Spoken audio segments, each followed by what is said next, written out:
and that's reading from In Love at Ease. A person who spent a lot of time using their voice to let millions of less fortunate be heard, both materially, emotionally, physically, but most importantly, spiritually.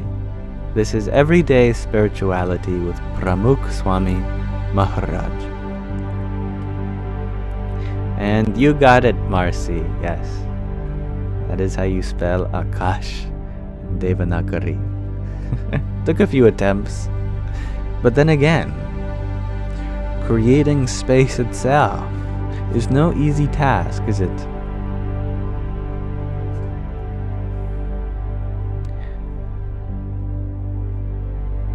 Here we are continuing with Chapter 2, In Love. Swamishri's love made people feel wanted and valued. We are going through many kinds of love stories with Pramukh Swami Maharaj.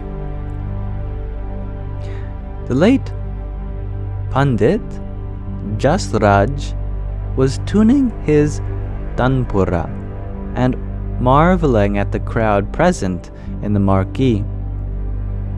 He had come to perform at the 1995 Amrut Mahotsav, His Holiness's 75th birthday celebrations in Mumbai. Pandit Jasraj is considered one of the best Hindustani classical vocalists of his time. His voice and reputation resonate with people across the country to this day. He started with singing a few ragas, melodic framework, on stage and was delighted to see Swamishri enter the hall. However, after 30 minutes, Swamishri left to attend a meeting. Soon after Swamishri's departure, Panditji noticed the growing disruptions and general lack of attention from the audience. He realized that the bhaktas, the devotees, oh, my voice is going, the bhaktas sitting in front of him were not loyal classical music fans, and instead were just sitting there for Swamishri's darshan, his sight. He felt frustrated with the ruckus in the marquee after Swamishri's departure. It was hard to concentrate as he tried to strike each note with precision. It didn't end there. The sound system was faulty, and the engineer was having difficulty controlling it. Panditji was infuriated. He ended the performance early and marched off the stage. The sadhu, the monk coordinating with the legendary musician, was scared. He briskly walked with Panditji to Swamishri's Utaro, a temporary residence. After a few minutes of complaining and expressing his frustrations, Panditji asked the sadhu if he could meet with Swamishri. Before the sadhu could respond, Panditji darted straight towards Swamishri's room. All the sadhu could do was follow. Panditji pushed the door open and walked towards Swamishri. Swamishri noticed the look on Panditji's face and immediately took control of the situation. He put the letter he was reading aside and said, "Welcome, Panditji. Come in. I was waiting for you. I am sorry I had to get up and leave. Please sit." The cooling effect of his voice immediately kicked in, and Panditji's hue changed from a fiery red into an icy blue. Panditji requested to sing a few compositions in front of Swamishri. Swamishri was delighted. For the next few minutes, Swamishri listened to Panditji perform with his eyes closed and head swaying. He inquired about ragas and traditions. This was enough to help the legend forget all about the chaos in the marquee. At the end of the conversation, Panditji smiled, bowed before Swamishri, and coolly walked out of the room. Swamishri smiled at the young sadhu, silently conveying a lesson of love.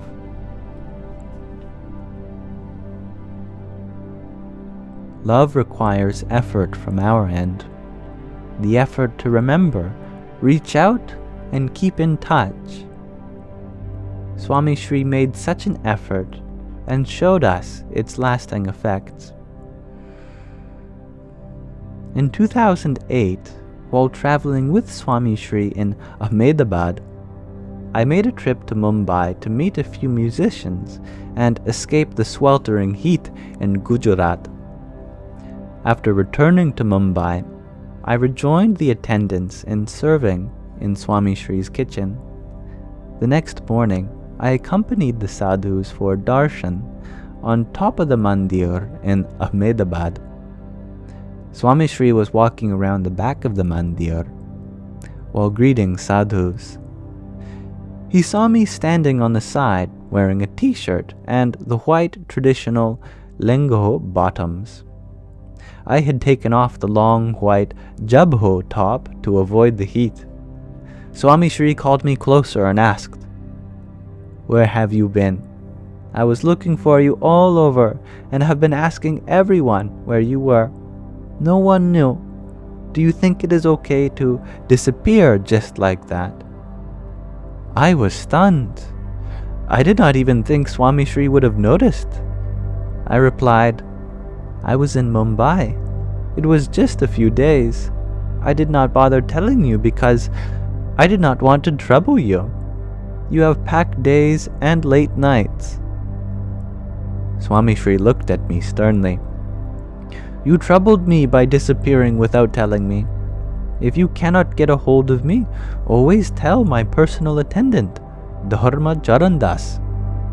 Give him your schedule while in India, your local number too. That way I can reach you when and if I need to. Got it?" I nodded.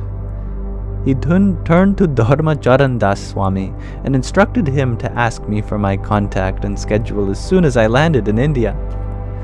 I could not think of a good reason why Swamishri would have needed to reach me. I was just serving in the kitchen. Yet I felt so loved, so wanted. When I travel to India, Dharma Charandas Swami still asks me for my local number and tentative schedule. One day I asked him why he still asks since Swamishri had left his mortal body. Dharma Charandas Swami explained, "Swamishri is gone, but you and I are still here. He told me to acquire these details whenever we meet. We are still meeting. I will still ask. I am keeping in touch on his behalf." His Holiness fostered a community that passed on and continued his efforts of spreading and communicating love even after he passed away. I felt wanted even in his absence. The need to belong, or a sense of belonging, is one of the most... Where did I stop reading?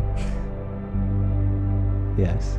The need to belong, or a sense of belonging, is one of the most common social desires.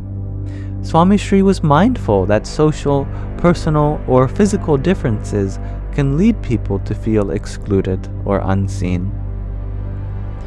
Swamishri's love, in the form of attention and outreach, helped people feel accepted, and organically too.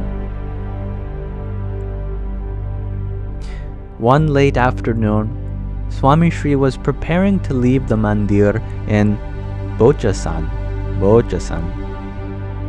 The mandir was the first one in the organization, and therefore had generational devotees from the village and elderly monks who enjoyed welcoming and bidding adieu to their guru with great enthusiasm.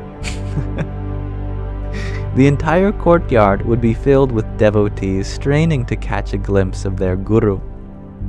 Swamishri descended the steep mandir steps and started towards their car with folded hands.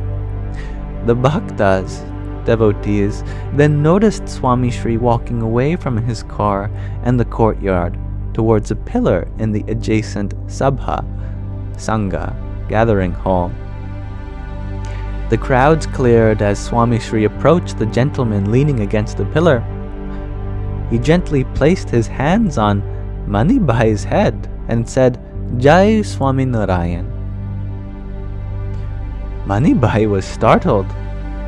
From the decibel level in the courtyard, he had gathered that Swamishri was getting ready to depart.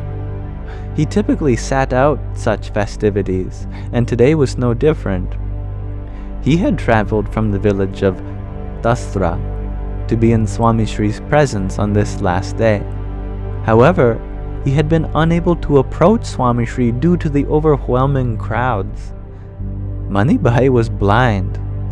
Not only could he not see, but he was almost always unnoticed, tucked away in some quiet, lonely corner.